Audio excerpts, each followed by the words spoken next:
Warning, this podcast has stories of real-life events and true crime that happens every day. These stories may contain adult language and graphic or disturbing details not suitable for everyone. Listener discretion is advised.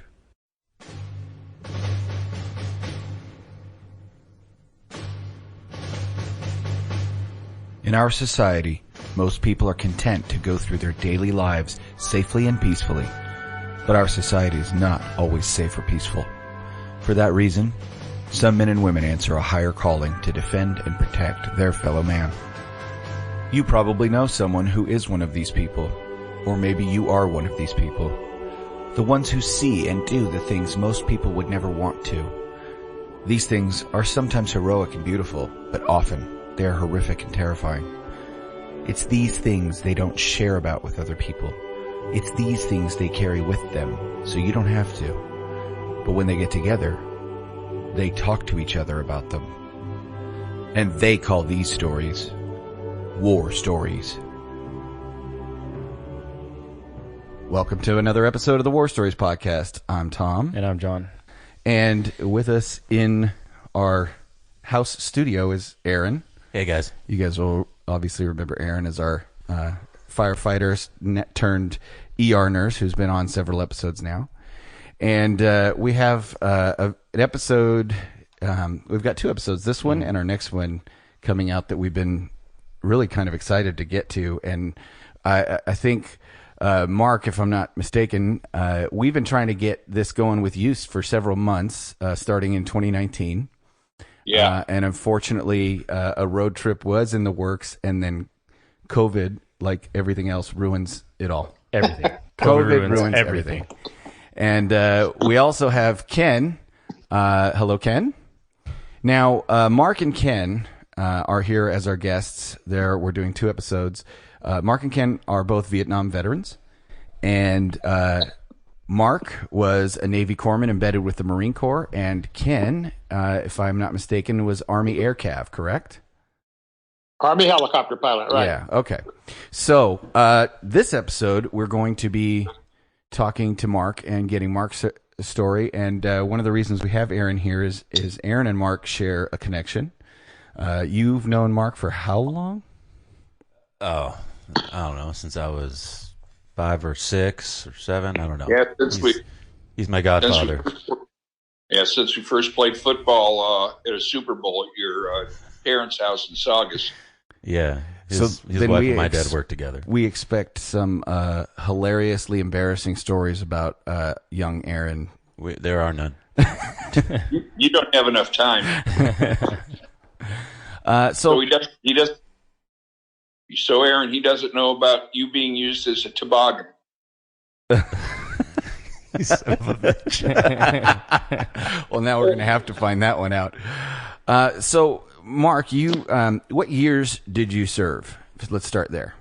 From in the Navy from 66 to 70. Okay. And 1966 to 70, and went into boot camp in early 71, and went to a corps school after the boot camp in San Diego. And from there, I went to Camp Pendleton for FMSS training, which is the Field Medical Service School. And from there was stationed back down at the Naval Hospital in San Diego, working neurosurgery and emergency room. And shortly after that, probably early 68, mid-68 is when I got my orders to Vietnam for the 3rd Marine Division. And so I got over there around September of 68 and stayed there until I think it was August 69 when the 3rd Marine Division pulled out. So you joined the Navy and were doing naval service for 2 years, roughly, before you... No. Oh, yeah. Before I got into the before you station. Before you got shipped out. Correct. And then once you were shipped out as a Navy corpsman, of course, as I said, you got embedded with the Marine Corps. Is that about right? That's correct. Okay. Yes. I was with when I got over there, I was first with 1-9, which is known as the Walking Dead. And I was only with them for about 2 weeks. Then they came into the rear area, and 1-3 was going out. And so I stayed with them for 7 months, and then they moved me to Corbin. Only did about 6-7 months in the field, and then moved to or get stationed at Delta Med in Dong Ha. Hey, sir, how old were you when you enlisted?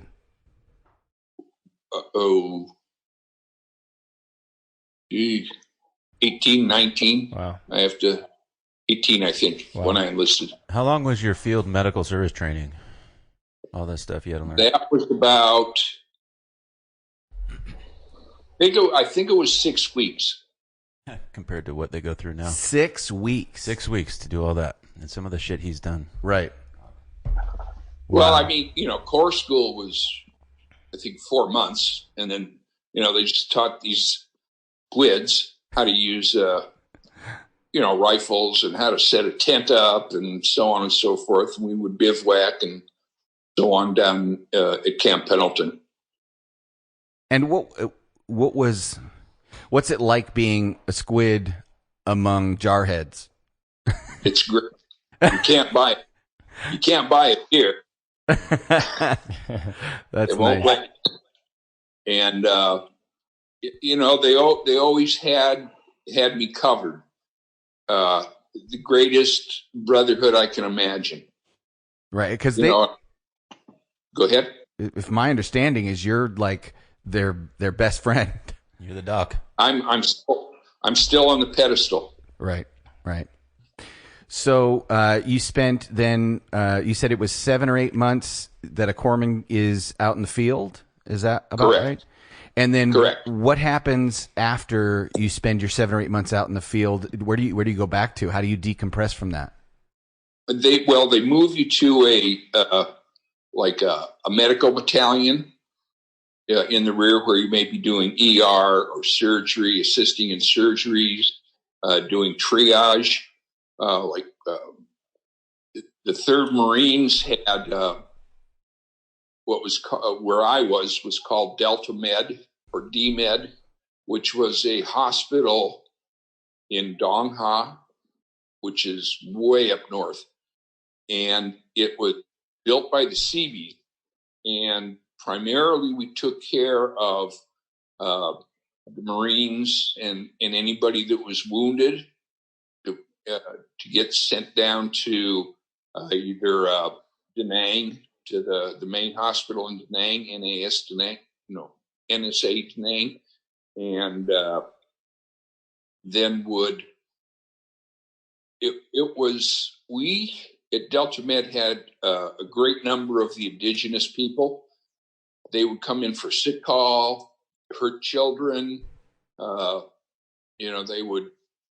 We would do surgeries. We had a lot of malnutrition, kids who were getting injured by either the NVA or the VC, and quite possibly some of our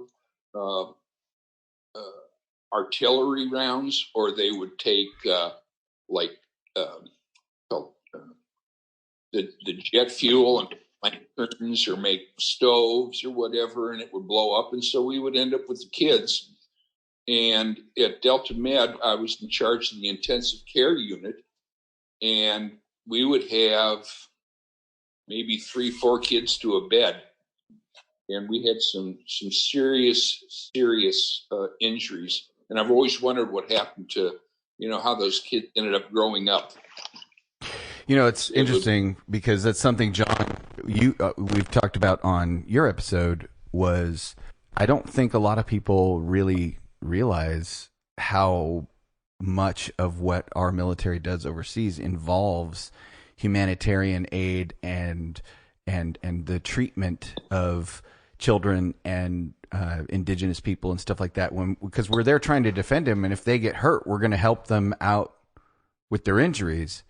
But you also touched on something that I think we have talked about numerous times on the show that people are starting to become aware of, which is the frustration that comes from not finding out what happened after we were done. Helping a kid in a car accident as a cop or a firefighter, taking scooping up somebody in distress and taking them to the ER, or a Navy corpsman treating a child with a hellacious, war wound, and then never finding out if you made a difference or if you helped them or anything like that. Just never finding out. When I first became a firefighter medic, Uncle Mark came out to me and said, when you get to that point where you need to talk, you come talk to me. And I came talk to him. We went to lunch one day. You were at work at Rocketdyne, and he goes, "So what's the biggest thing on your mind?" I said, "Closure."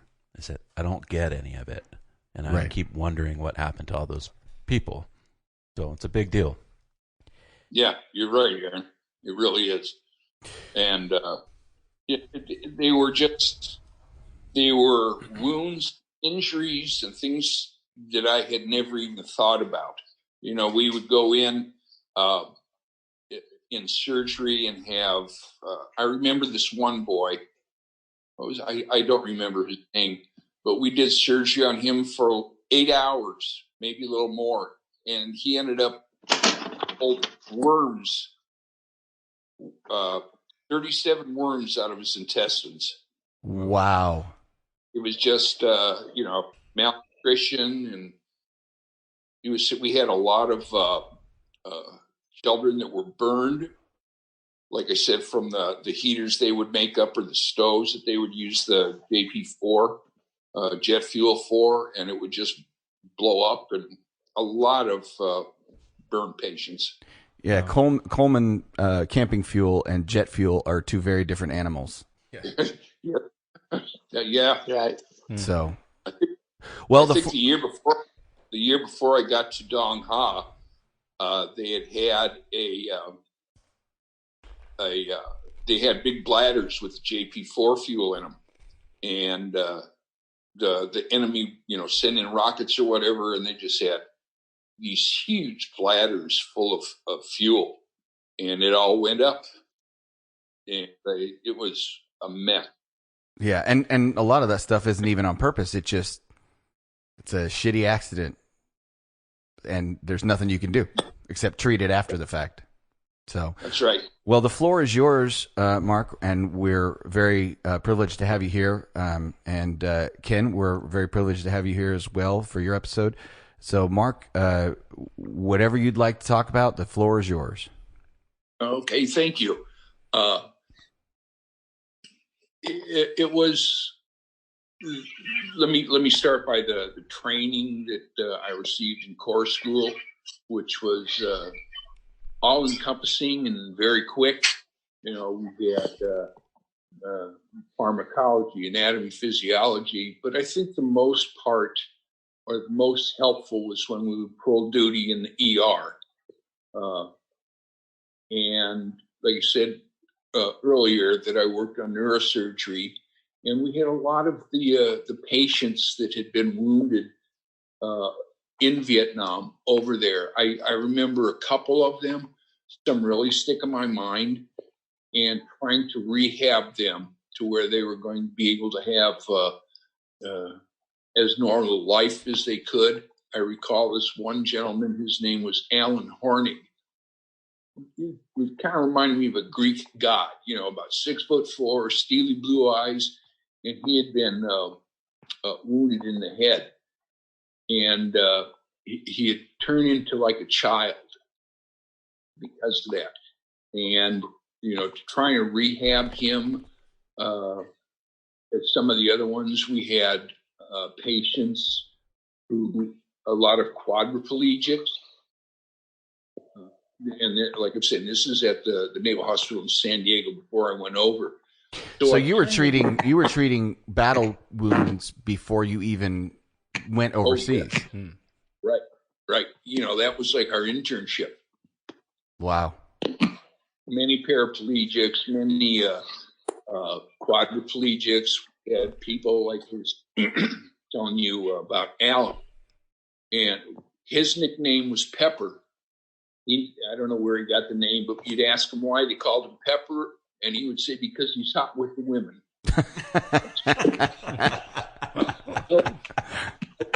engaged to 3 women at the same time. Attaboy. There you go. And he was just a really, really nice fella. And a number of years later, I was at, you're familiar with the Northridge Mall, and he had a distinct laugh. This had to be 12 years later.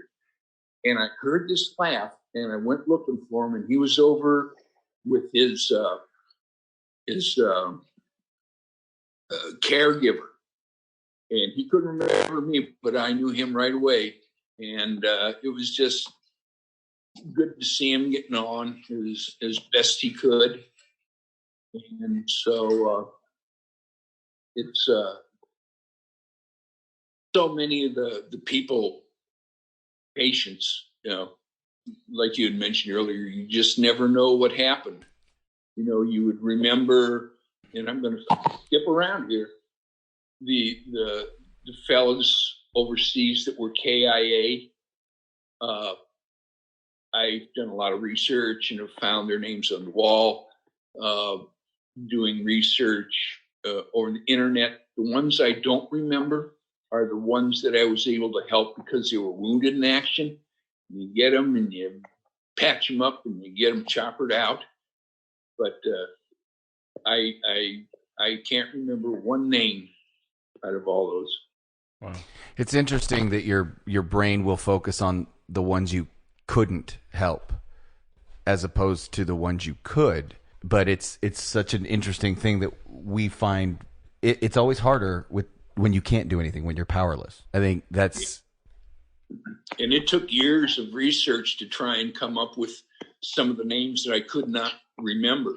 There were a couple KIAs that I could recall, but then there were others that I couldn't, and I would start doing research and going onto the virtual wall and typing in dates and so on and so forth. And I guess that I have been able to come up with about a dozen or so. And then through contacts that I've made over the internet, Facebook, whatever, I've been able to contact guys that I was with over there in the same platoon. And so now we're friends. Wow. And that's what, 52 years. So that's good. An experience like that bonds you like no other, I think, because nobody else can, experience those same things in that same time the way you do when you're there. I agree. That's why I think Donald and I, Aaron's father, got along, so that we could just look at each other in a conversation and almost know what was going on in our heads. There would be moments where my father and you would be looking at each other at a party or a gathering, and me and the boys, we'd be looking at you, and you guys are having a conversation, but your lips aren't moving. And then that was it. That's right. Uncle Mark, and I don't know if I'm overstepping. I don't want to hit the uncomfortable zone for you, but there are a lot of stories. You've told me and my brother and some of our boys, growing up, especially me. But a lot of your work out in the field, out in Nam during theater, was really out of the box thinking. Training is as good as it can be in a setting. Right. But out in the field is completely different. I know this from working out in the field, but you saved a guy's life who had his airway blown out the side of his neck, and you created an airway up near his ear. There are things you did to save people's lives that were unthinkable or unimaginable because you made it happen. It had to happen. That story is incredible.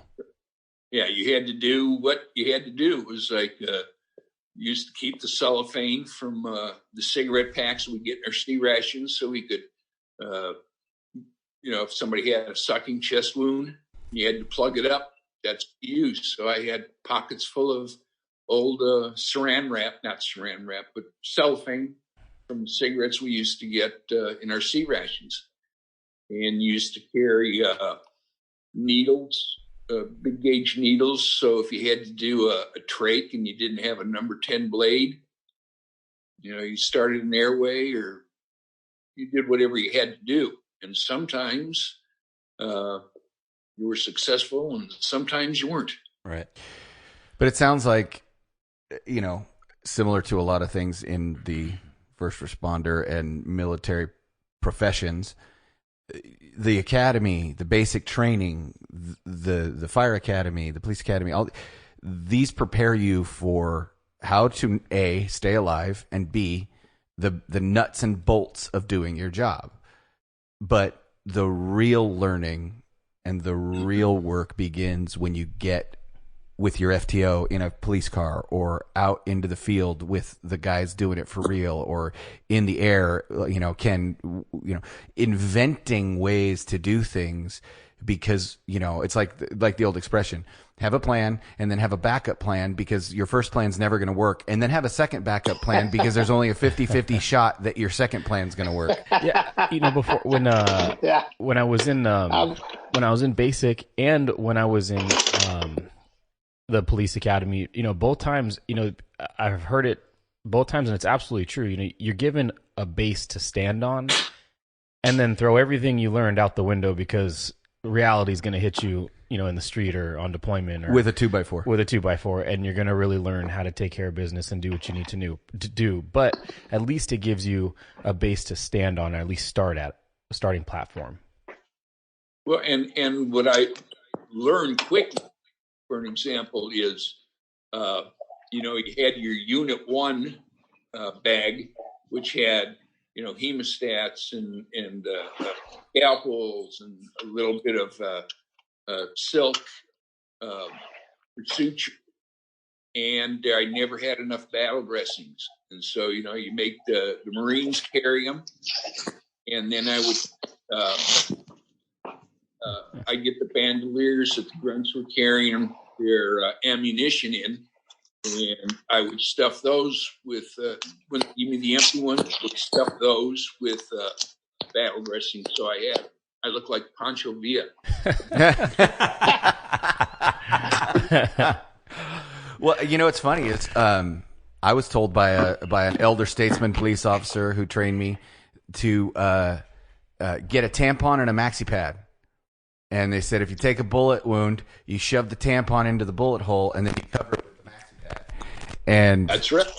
I mean, that's, hey, just so happens that a tampon is, about the same size as most bullet holes. So, yeah, going in, maybe not coming. No, out. not coming out. That's right. But you're absolutely right. As far as improvisation. I would get to the rear area and get Tampax or whatever. Not for me, but for the lieutenant. No, I'd have to get a colostomy bag for him. So it was, whatever you could do. And I was speaking earlier of the indigenous people, and when we would do sick call at DMed, they would come in and they would have the water buffalo shit, packed wounds, and there would be maggots and stuff in the wounds. However, they believed, a lot of times it was early enough that the maggots were eating the infection. And was it true? Oh, yeah. Yeah, we still use maggots in it. No, I know in modern day. I just meant like that indigenous people were using a technique, and it was probably handed down. Medical science got it from? Oh no, I'm sure. I understand that. I'm just saying that sometimes people get it right, and sometimes they get it terribly wrong. That's true too. Like don't put mustard or toothpaste on a burn. Right. Windex does not solve acne. Everything. Tiger balm. Although Uncle Mark would take the lining out of an egg and put it over a cut, because the protein from that lining of the inside of an egg would help heal the wound. Wait, is that true? Done that. Wait, I didn't hear what you said. Uncle Mark, you would take the lining out of the inside of an eggshell and wrap it over a laceration or a cut to help heal the. If that wasn't so much at in the field, because we didn't get eggs. But no, that was at home. But you had to learn that somewhere. Yeah, I'm going to try that. That's a great idea. leaves a minimal scar.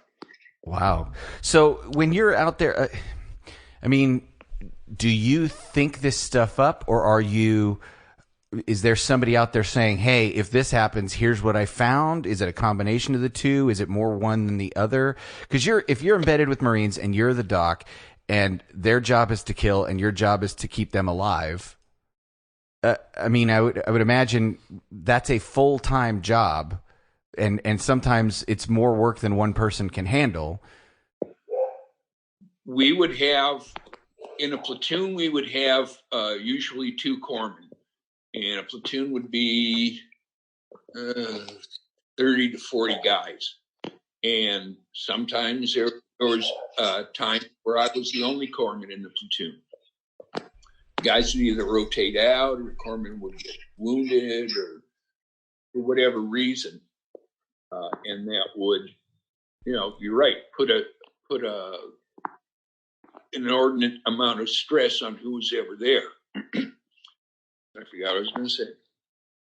I'll think of it.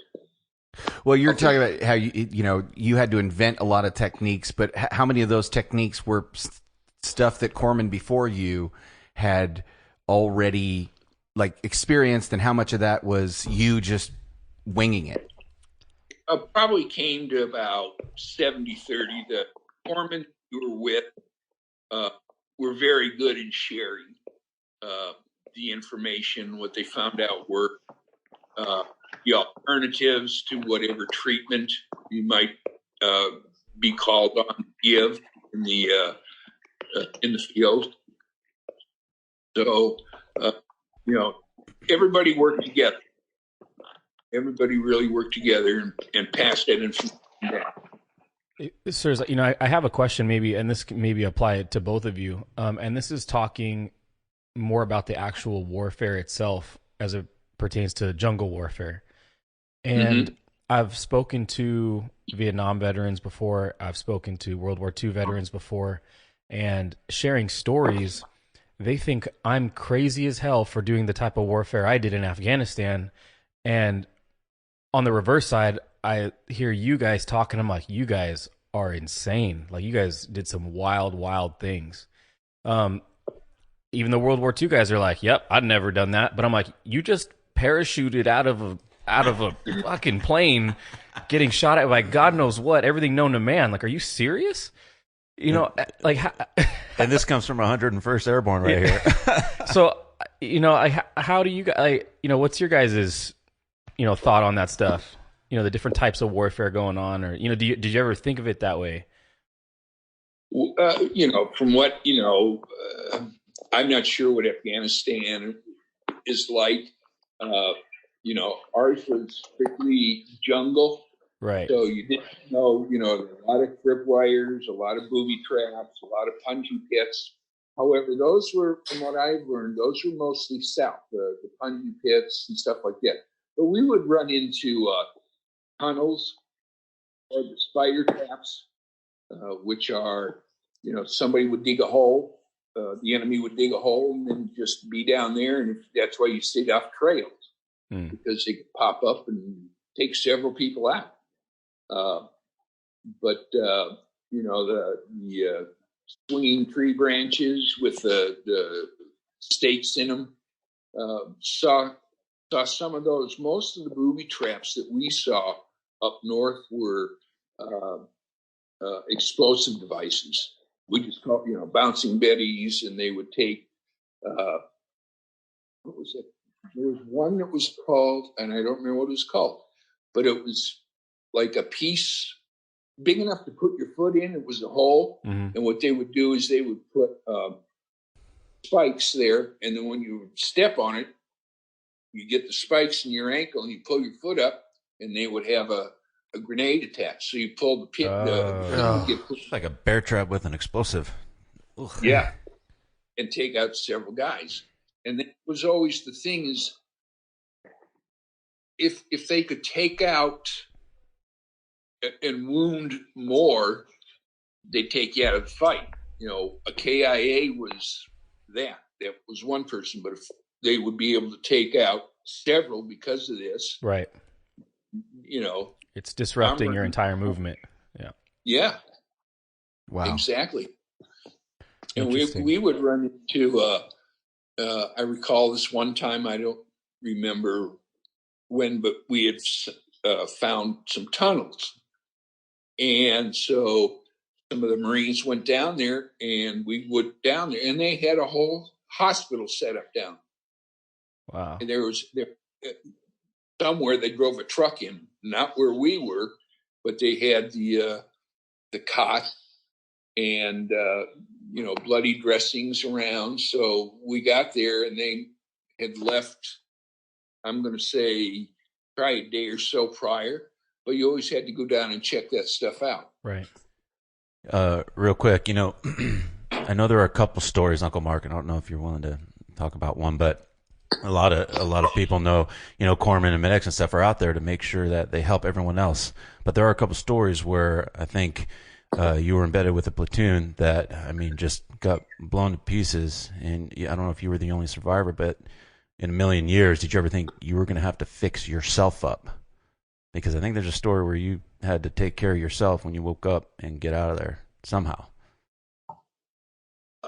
Yeah. When I was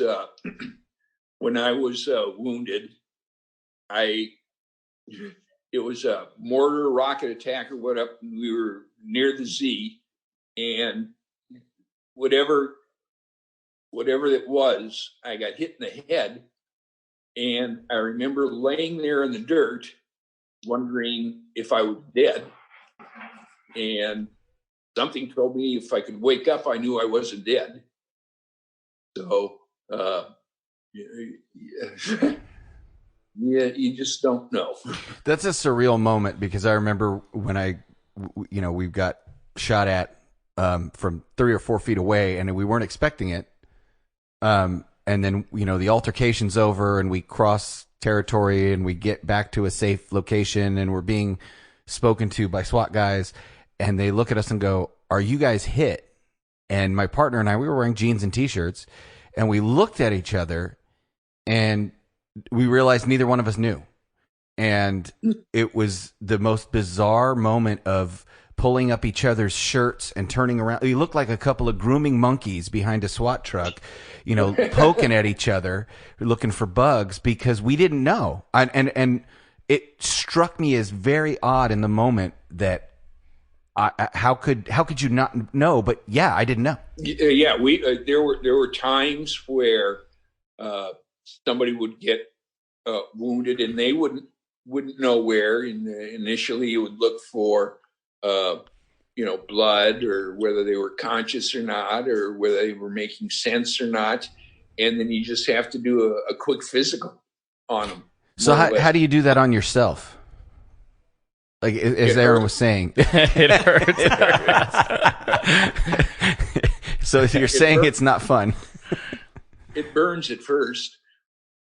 Well, you can feel the pain, but what I found difficult was, particularly with a mortar or rocket attack, and we would wear flak jackets, and a lot of guys wouldn't zip their flak jacket up. And this was back to a point you made earlier, learning from other corpsmen or other Marines before, is guys wouldn't zip their flak jackets up, because if they were hit, for example, with shrapnel, sometimes the metal zipper would fuse itself together like it'd been welded. Oh, so you couldn't get into where the wound was. And so, that made it difficult. And, yeah, to say the least. Say again? I was going to say that made it difficult, to say the least. That might be a bit of an understatement. Yeah, and some guys would take the panels out of their flak jackets just so that they could, it was heavy to start with, but where you could get access. Right. Well, and that comes down to learning in the field that some safety precautions are also hazards when in the wrong, or I guess right, circumstances, and you don't learn that until you're out there, and the guys say, no, that'll fucking get you killed. Yeah. Everything isn't ideal. Right. Yeah. It's all designed by the lowest bidder in a room full of people that are just trying to, speculate as to what's going to help you and not actually designed with any, they're doing better now. I think there's a lot of body armor companies and whatnot that are actually employing former operators and military veterans and stuff like that to do R&D and talk about how things work and don't work and what's good and what's bad and all that. But I mean, back then it was, look at the M16 and how many different iterations they tried to do to perfect that weapon system, from, chrome lining the barrel, the forward assist, all that stuff came from soldiers saying this piece of shit doesn't work. Well, I've heard that, and we had a few guys carry M14s or whatever, but we didn't really have any difficulties with the weapon system, specifically the M16, that I can recall. The guys that I was with made sure that they were clean and oiled and, weren't rusty and didn't get a lot of water down the barrel crossing a stream or river or whatever it was. They took really good care of their equipment. They learned quickly that you take care of your equipment and it'll take care of you. That's a fact. Right. That's a fact. Right. Yeah, I know. I let my 45 get rusty once. I mean, it was. How'd that work out for you? Oh, the lieutenant reamed my ass. How did he find out? Yeah. Well, it wasn't too long after I had initially issued the Corpsman 45s, and it was after the first firefight that I says, "Okay, I want an M16." I'll keep the 45, but if I'm going to get shot at, I want better than 50 radius. So, they issued one to me, and I carried it the whole time I was there, and I don't know what happened. Now, how common is that? Because I didn't, when you see a lot of pictures and stuff like that, because part of my job has always been to do research, so I've done a lot of research and stuff. How common was it for corpsmen to request to be issued a long gun instead of a pistol? Well, it wasn't instead; it was including, and I just thought that it would be helpful. If we weren't getting wounded, then or my weren't being wounded, then I was into the fight. But as soon as something happened, I had to go after my primary job. Right. So, in answer to your question, I'm not sure. I knew a couple of corpsmen that carried them, and I would think that, and this is just an assumption on my part, would probably take places like Quezon or Way. The corpsmen probably carried M16s, but then again, there were a lot of wounded in KIA in those areas of operation. So, that's just an estimate. If they'd given me an M60, I'd have had that. Yeah. My old man used to tell me that if they would let him carry a howitzer in his holster, he would. But it's just interesting to think of. Your primary function is to patch holes in people, but if there's no one to patch holes in, it sounds like you were ready to get in the fight just like they were. It happened a couple times, and there was nothing wrong with having an extra M16 out there if somebody in the firefight had run out of ammo or something. I was carrying ammunition for that. And so you were carrying all of your shit and some of their shit. Oh yeah, the things I hated carrying the most were the glass bottles of Ringers. What's Ringers lactate? Uh-huh. The serum and plastic bags, but I carried 6 to 8 glass bottles of Ringers, and so that'd get a bit heavy. Ringer's lactate is a IV solution similar to normal saline that we use when you don't have normal saline, but it's a well balanced fluid that we can put through IVs to help hydrate people and keep them well. Oh, interesting. Yeah. Okay. So, but you had to carry it in glass bottles at the time, and you said it came in plastic bags, but you carried it in glass. Was that a choice, or was that? No. The plasma would come in plastic bags. The ringers and D5W would come in glass bottles, just like Aaron is saying, uses in the ER or on wards in the hospital, and that's what they had, and that's what they gave us. Yeah, so it really there was no option. It was you carry the glass bottles or you don't carry it, and that's not right. an option, right? That's right. So you, as a corpsman, it sounds like you've assisted in operating room, like you said, neurosurgery and stuff like that at the beginning, but then you go out into the field and it's almost like it's the same job, but under such totally different circumstances that it battlefield medicine, I guess they call it, how hard of a transition is that from taking everything you learned and doing it for 2 years in an operating theater, or I should say in an operating room, and then going out into a war theater? You have to do it prone.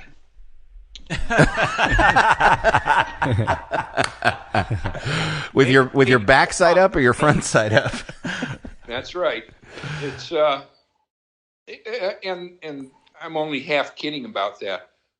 There were times where, and this is something one of the first things you would ask or mention was how the Marines felt about the corpsmen. There were times where I'd go out and work or get out to where the wounded were, and I'd have one or two Marines, providing cover. And so, they would be my fence. But that's kind of a hard question because you kind of did what you had to do. Sometimes it was easy and sometimes it wasn't. Passing out malaria pills was easy. Getting leashes off guys, that was pretty easy. But during a firefight, you don't know. I recall when we would get in an action, and you would hear, or I would hear somebody call for the corpsman up, and I may be, I was probably in the center of what was going on, and I would just yell, so that my platoon or my squad knew that I was coming. I wasn't going to be the enemy. So I'd be yelling that it's me coming, it's Doc. So, they wouldn't turn around and pick me off. I didn't even think about that. It's fun. I think in all fields, even police work, fire, military, anything, even in the ER, I think that we have those times where you don't have time to think about it. You just go do what you have to do. And then afterwards, you're like, holy shit, that was the hardest day I've ever had. And then a week later, you have the other, holy shit, that was the hardest day I've ever had. And then 2 weeks later, wow, that was the hardest day I've ever had. It's all different. It's all individualized. Well, you don't say hard a bunch of platoon of Marines. No. Well, it's interesting because, like, we talk about, we used to call them French fries, the hash marks up your sleeve. And, it sticks. Well, it's what I liked about him, and we used to discuss this, at the department, because there was always this big debate, at least at my department. I don't know, John, about your department, but it was always a debate on when you get to the point where you can put one hash mark on, do you do it, or do you wait until you can at least have two to put them on? Yeah, two. And it's interesting because we talked about how usually it's 4 to 5 years to earn a hash mark in any sort of service, in any sort of uniformed service. And it also is about 4 to 5 years for you to be seasoned enough to be able to handle just about anything they throw at you, even if you've never seen it before. You just have enough experience that you can adapt what you've already learned. So I kind of look at those hash marks, and this is why maybe people don't understand, but when and I'm sure John and Aaron and you guys can attest to this, when you see a guy with hash marks from his wrist to his elbow, that is a testament to how much that guy knows what the fuck he is doing. Or at least has the capability of handling something he's never had before. Right. With or knows who to tell. With don't calm. do it. Well, yeah, that all depends. I mean, there's guys that earn the hash marks just by sitting behind a desk. I was going to say there's the ones of that, course. but you could tell because those are super super white hash marks. Yeah, because they're clean and everything they're telling you is textbook. When the other guys are like, yeah, that's not what it is. Yeah. I heard the other day, no unit that will pass inspection is combat ready, and no unit that is combat ready will ever pass inspection. That's true. Yeah. So that's good. My ER didn't do so great the other day. but that's a testament to what you're talking about, which is the job you do and the job we do is messy, right? It's not pretty. It's not for the faint of heart. And unfortunately, starting to some extent with the Vietnam War, because it was beamed into American homes every night on television. It was, kind of your first televised war. And ever since then, we've just been increasing it with, video cameras and then cell phone cameras and then body cameras and dash cameras and all these different cameras.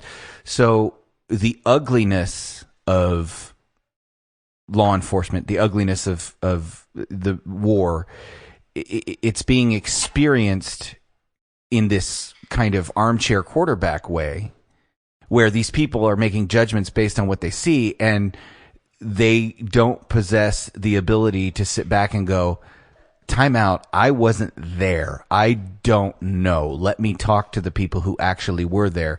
They just kind of run off half-cocked based on what they see on TV or on Facebook or on social media. And I guess you guys were the first, I think, in my opinion, you can correct me if I'm wrong, but you guys were the first, I guess, soldiers to go to war to really experience that kind of scrutiny by, every household in America. I would say you're right. I mean, from what I know, during probably Korea and the Second World War, is they were newsreels. When you went to the movie houses, you would see something, or maybe you would hear something over the radio. But to expand on what you're saying about the television coverage of Vietnam, you see it, and this is always kind of I'm going to say it, maybe a pet peeve of mine, is seeing it two-dimensionally, but you're not necessarily hearing all the yells. You're not smelling it. And there's definite odors. It's the odor of the jungle. It's the odor of the wound. It's so many things that you can watch it, but it's not an experience. No, I've said the same thing. I wouldn't wish that experience, if they came out with smell-o-vision or something like that, I would not wish that upon anybody. No, my wife and I, she has smelled dead creatures because she grew up in a very rural area and animals died and rotted and stuff like that. And she has said to me and some of my veteran or cop friends, she goes, yeah, it's kind of like when you smell, and I go, nope. And they go, but it must be kind of like, and I go, nope. And she goes, to every time this subject has come up on this show or even at my house, every single person, including you just now, said, unless you've been there, you have no idea what it sounds and smells like. And I would never wish those sounds and smells on another human being because you can't unsmell it. You can't unhear it. No. And those things, those odors are, I recall going to Descanso Gardens with Lee and walking through they have a bamboo garden there. And Lee's your wife? Correct. And going through the bamboo garden down this little trail that they had there, boy, it kicked up so much stuff. I says, okay, we just have to go out of here now. Mm-hmm. Yeah. Time to leave. Yeah. And people look at you funny and go, what's your problem? And you go, you can stay. I'm out of here. Bye. Yeah, and exactly. The only thing, it's the only thing you can do is remove yourself from the situation, or they're going to witness a display that you don't want to. Oh, maybe I do. But how amazing is that? Like, we've spoken about that in the past, like on on a different podcast. How amazing, whether it's in a positive or a negative way, the brain works, and how the brain can be programmed and or reprogrammed depending on the situations that you've been in. And honestly, I haven't thought about this in 10 years, but when you brought up the smell, I remember when I had just came back from Afghanistan, I was on leave here. I remember being in the mall, and just that in itself was uncomfortable, just the amount of people. But I remember about to walk around the corner and I smelt a person, and then I heard an Arabic dialect. Before I even heard him, I could smell him. And immediately I was uncomfortable, and I was like, I need to get out of here right now. Right. And it's nothing against that guy. And nothing against him. It's just everything that I had just experienced for the last 13 months coming back when I'm supposed to be a little relaxed. So it's amazing how the brain works and how, things just stay with you. But it's it's a survival mechanism. Your brain was trained for how long that smell could mean danger. Sure. Right? And so now you're like, uh-oh. And I don't know if I necessarily smelled him. It was almost like I smelt the country. Well, if you go into certain households that are a different culture, the foods they cook, the perfumes they use, the fabrics that they, make clothing with, all those things create this environmental, sight, smell, sound, texture, all of that combines. It's not necessarily a bad thing. That's the context that smell meant for you. Right. And if, it's, for me, cat piss and battery acid, the smell of a tweaker. If I smell a tweaker, you can smell those guys from. You smell tweakers because the freaking shit that they put in their bodies just oozes out their pores. And if I smell cat piss and battery acid in any combination or alone, all I think about is tweakers, and I get angry, and I'm like, no. So I think we can all of our listeners can probably identify with that and say that they've all had a moment where it's either a smell or a sight or a sound, and it could be the weirdest thing. It could be a flower that you haven't seen in 10 years, like you're talking about at Descanso Gardens. If you see foliage, or you end up going on a hike, and it just takes you back and sense memory. Everybody's had a song, and the song comes on the radio, and instantly you're back where you were the first time you heard that song, kissing a girl in the backseat of a car or whatever it was you were doing. That's that same experience, only it's not attached to something fun and wonderful. It's attached to some of the worst fucking things you've ever dealt with. Yep. So if you have trouble understanding why people who have served get agitated by certain stimuli, you have to understand that it holds an entirely different context for them than it does for you. Sure. Exactly. Nobody can be in your mind. Well, Mark, I appreciate you coming on. Are you able to stick around and be here with Ken? Yeah. Okay, great. I know we're going to lose Aaron turns into a pumpkin for our next episode, but is there anything? I mean, you have the floor to close the show. Is there anything you want people to understand, or a message, or something you just want to say about your time in the service? I would. I didn't know if I would be as comfortable as I am doing this now, and there are things that are running around in my head that we could probably take another 2-3 hours on. Things that I recall, and I'll give you an example. We were coming to be taking this hill, and for some reason and we tend to think that it was a helicopter providing cover fire. And what it did was it started a fire as we were going up this hill. And, after we got about halfway up, guys were starting to ship can equipment because it was climbing up towards us. And we got to the top, which had been cleared off as an LZ. But I remember this one fella, and I don't recall his name, as the fire grew larger and larger, I was, making my rounds, make sure guys were as good as they could be. He was so afraid of being burned alive. He had asked me or told me, he says, "Don't let me die in the fire. If you have to shoot me, I don't want to burn to death." Right. And fortunately, that didn't happen. But those kind of little things are, and I don't even know if I ever mentioned that to your father, Aaron. I don't know. You guys had a lot of conversations. There were, things that I just can't or have not been able to talk about. And I don't even think there were things that your father wouldn't mention and things that I wouldn't mention to him, because not that we weren't comfortable with each other, but like you said earlier, we had conversations by looking at each other. Yeah, things are left better unsaid. Sometimes you don't have to say it. Yeah. It's just a look. Right.